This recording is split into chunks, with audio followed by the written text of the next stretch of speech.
Hey guys, I haven't done an update in a while because I got super swamped at work with a ton of side work. So I've been working like 100 hours a week, but I finally got this thing in the garage. This is a 93 YJ I picked up. I never posted the video for the update and it never got used for anything. So I'm gonna insert that here. Hey guys, Stonehead here. I did not get nearly enough votes to get into the Beast Wars. Thank you for everyone that did vote for me, and congratulations to those that did get in. And to the one guy that suggested that I do the ANC Eagle, I am sorry, I did not do that route, and I ended up picking up another YJ because I needed that. So if you remember this YJ that I'm building for Project YK5, well, I needed some body parts, doors, and other stuff, so I ended up picking up this one here that actually has an engine that spins. I haven't heard it run yet.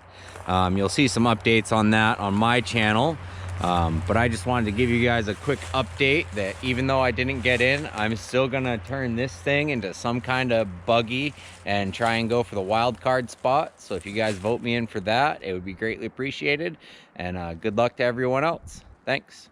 And what I think we have with this is a 1993 YJ that has a 4.2 swapped into it from an 80s CJ or something like that.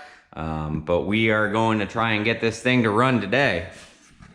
We've got a carburetor, an old Weber on here.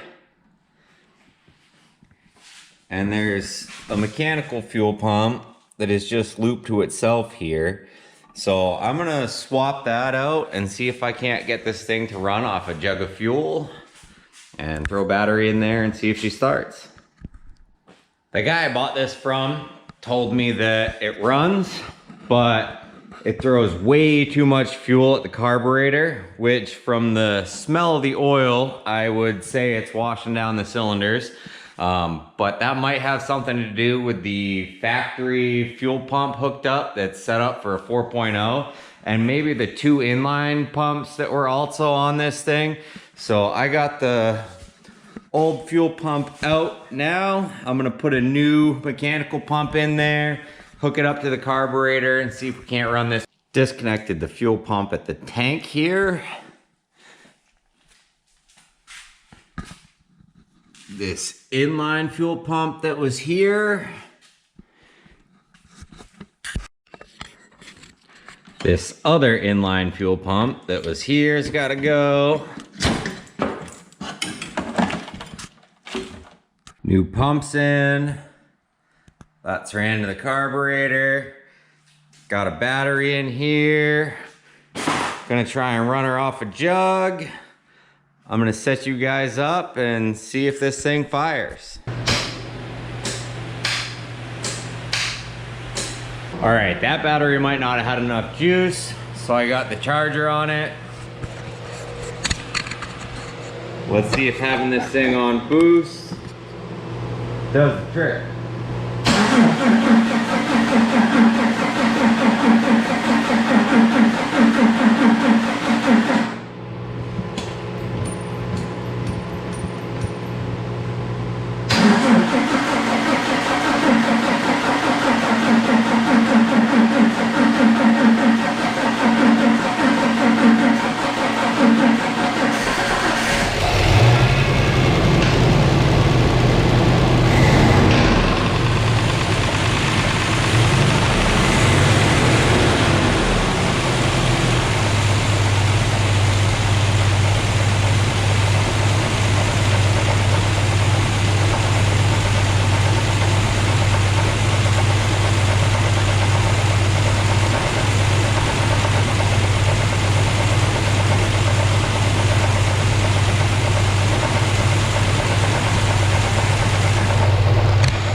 Now that we know it runs, the next step is the guy told me the clutch didn't work, which judging by the fact that this is all messed up where the slave cylinder is, and there was tons of fluid over here, it was all wet. I'm guessing I gotta get a slave cylinder in there But with the 4.2 swap, I'm not 100% sure what clutch, slave cylinder, master cylinder I gotta put in this thing. So I'm gonna pull the transmission out so I can actually get the dimensions off of it and get the right parts. All right, so that was a super fun way to spend my birthday. I got the transmission out. I got this thing running. It looks like we have the drive line from an 88 that had the AX15 in it, so that's the better transmission. It does have the internal slave cylinder, so I'm gonna have to deal with that. I think that's gonna be my problem. I just ordered the slave cylinder and master cylinder. I'm gonna pull this thing out for the week and hopefully get back on this next weekend once some parts show up, and I'll see you guys then. New slaves in. Fingers on the pressure plate were so full of mouse house that I'm taking a pick and getting in here and trying to get it out. I had to use the press to separate it so that I can get in there and try and vacuum all this out of here. Hopefully that helps. The threads on the flex plate here are pretty not great. So I went ahead and made this chaser, and I'm gonna go ahead and chase these threads before I get this all set up. I wanna bring you guys along, and looks like we got some diff problems, so I'll have to pull that apart and check that out. Might be cheaper to just find some junkyard axles and swap those in, but we'll figure that out once I do a little bit more research and look for some parts. I'm gonna go ahead and chase these threads and then get the clutch and pressure plate on here and get this thing back together. I didn't have an alignment tool, so I picked up this kit off Amazon. It seems to work pretty good.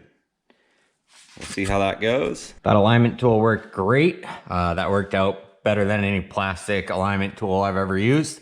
Got a little blue Loctite on all the bolts, and I'm gonna start weaseling the transmission in here. All right, onwards and upwards.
Transmission's all back in.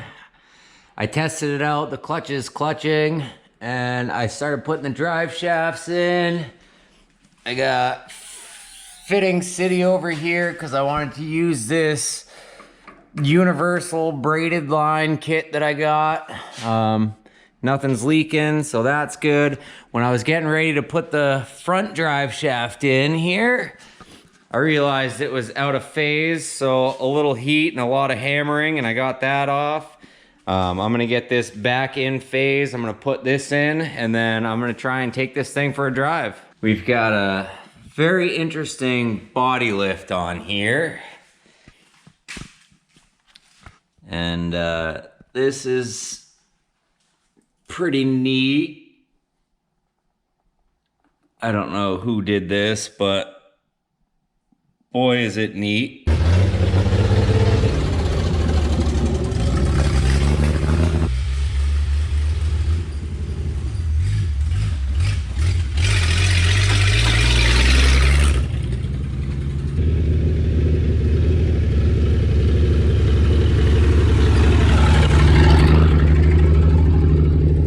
So it's officially a running, driving Jeep that does Jeep things in its natural habitat in the woods. I got to get back to side work for a few weeks, and then I'll be back on this. I got to be able to afford to fire up the parts cannon, because I'm probably going to want to re-gear it and address what's going on with the axles, probably do universals, touch up the brakes. I think I'm gonna put an EFI kit on it, just to help out while it's up and down and sideways and all that. And then I gotta get a harness for it, and I'll see you guys in a couple weeks.